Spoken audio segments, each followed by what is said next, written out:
मनुष्य अपने सुख दुख का कर्ता आप है। केवल वही उनका कर्ता और अपहर्ता है। सुख दुख को कोई भी मनुष्य बाह्य में देख नहीं सकता। ये मन की आभ्यंतर अवस्थाएं हैं। इनका कारण न तो कोई देवी देवता है, न कोई भूत पिशाच है, किंतु विचार परंपरा ही है। मनुष्य को अपने कार्यों के अनुसार ही सुख दुख मिलता है। यदि कार्य अच्छे हैं तो उनका फल सुख रूप होगा, और यदि कार्य बुरे हैं तो उनका परिणाम भी बुरा ही होगा। कार्यों के अच्छे बुरे होने से मनुष्य के विचारों का पता लग जाता है। कारण के विचार मनुष्य के हृदय में उत्पन्न होते हैं, वे बाह्य में कार्य रूप में बदल जाते हैं। मनुष्य के मन की दृढ़ प्रवृत्ति से उसके चरित्र का पता लग जाता है, और चरित्र से ही उसे सुख दुख मिलता है। अब यह बात है तो इससे परिणाम निकलता है कि यदि मनुष्य अपने सुख दुख को बदलना चाहे तो उसे सबसे पहले अपने विचारों को बदलना होगा। यदि कोई मनुष्य अपने दुख को सुख के रूप में परिवर्तन करना चाहता है तो उसे अपने चरित्र और विचारों को, जो दुख का कारण है, बदलना चाहिए। इस परिवर्तन से उसके मन और जीवन पर भारी प्रभाव पड़ेगा।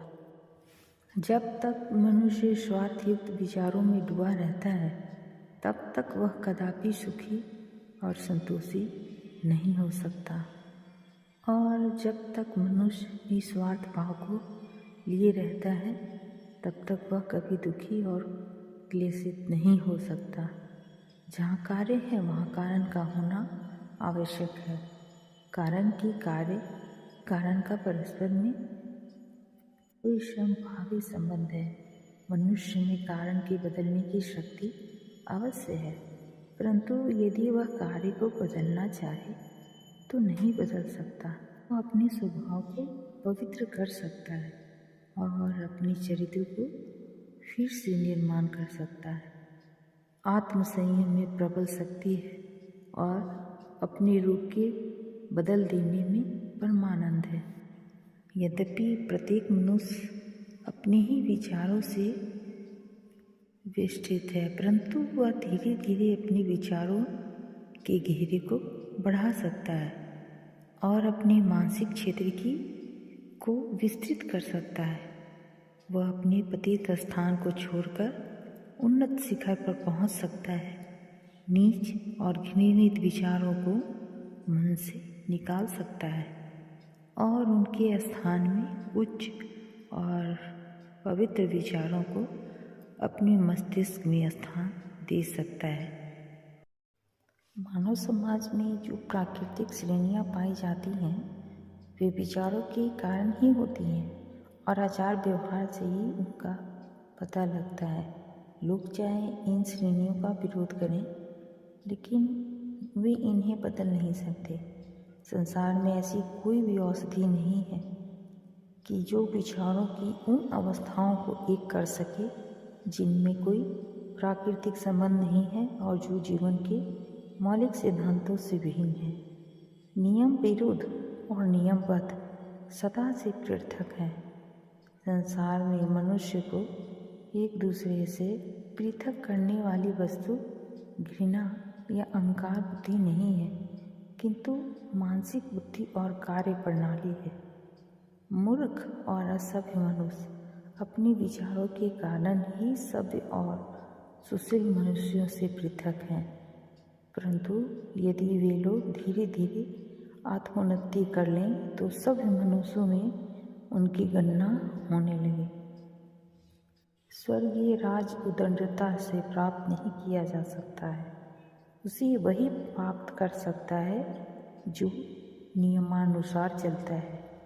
दुष्ट प्रकृति के लोग दुष्टों की संगति में रहते हैं, परंतु साधु महात्मागण संतों की संगति में रहते हैं और सब मिलकर ईश्वर का गुणानुवाद करते हैं, गाते हैं। सब लोग दर्पण के सदृश हैं जो सदैव अपने आंतरिक भावों को प्रकट करते रहते हैं। यद्यपि दूसरों को देखते हैं, परंतु वास्तव में वे दूसरों को देखकर स्वयं अपने को देखते हैं और सब वस्तुओं में उन्हें अपना ही प्रतिबिंब दिखलाई देता है। प्रत्येक मनुष्य अपने ही विचारों से विस्तृत अथवा संकुचित घेरे में फिरा करता है।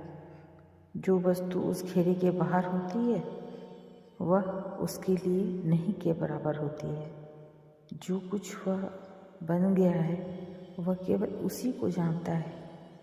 विचारों की सीमा जितनी संकुचित होगी उतना ही अधिक उसे विश्वास होगा कि इससे बाहर कुछ नहीं है। कहा भी जाता है कि आधे सेब के पात्र में कैसे शेर समाए। ऐसा मनुष्य महापुरुषों के कथन को भली भांति नहीं समझ सकता।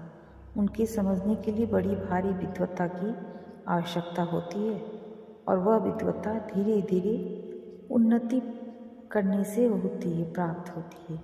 जिस मनुष्य के विचार ऊंचे और बढ़े हुए हैं वह सब छोटी छोटी बातों को जानता है। वह बड़े बड़े अनुभव प्राप्त करता है जिनमें छोटे छोटे अनुभव भी गर्भित रहते हैं। मनुष्य के पौर होने पर जब उसकी विचार श्रृंखला बढ़ जाती है और जब वह सदाचार और पूर्ण ज्ञान प्राप्त करके अपने को दूसरे की संगति में उठने बैठने के योग्य बना लेता है, तब उसे इस बात का ज्ञान होता है कि मेरे संकुचित संसार के परे भी एक दूसरा जगत है जिससे मैं अब तक सर्वथा अनभिज्ञ था। प्रत्येक मनुष्य अपने विचारों के अनुसार ही ऊंचा नीचा और छोटा बड़ा कहलाता है। यदि उसके विचार पवित्र और उत्कृष्ट हैं तो वह उच्च श्रेणी का मनुष्य कहलाएगा, परंतु यदि उसके विचार गंदे और घृणित हैं तो वह नीच और पतित कहलाएगा। प्रत्येक मनुष्य अपने विचार रूपी क्षेत्र में परिभ्रमण किया करता है और विचार क्षेत्र ही उसका संसार है। वह इस संसार के उस भाग में रहता है जो उसकी गति के अनुकूल होता है। उसको जबरदस्ती नीचे स्थान में रहने की आवश्यकता नहीं है। वह अपने विचारों को उच्च बना सकता है और उन्नति कर सकता है। वह उन्नति करता हुआ उस स्थान पर पहुंच सकता है जहाँ पर आनंद ही आनंद है। यानी कि यदि मनुष्य चाहे तो अपने स्वार्थयुक्त विचारों को सर्वथा दूर कर दे और सद्विचारों को उनके स्थान में ले आए। यह सर्वथा उसके अधीन है। धन्यवाद।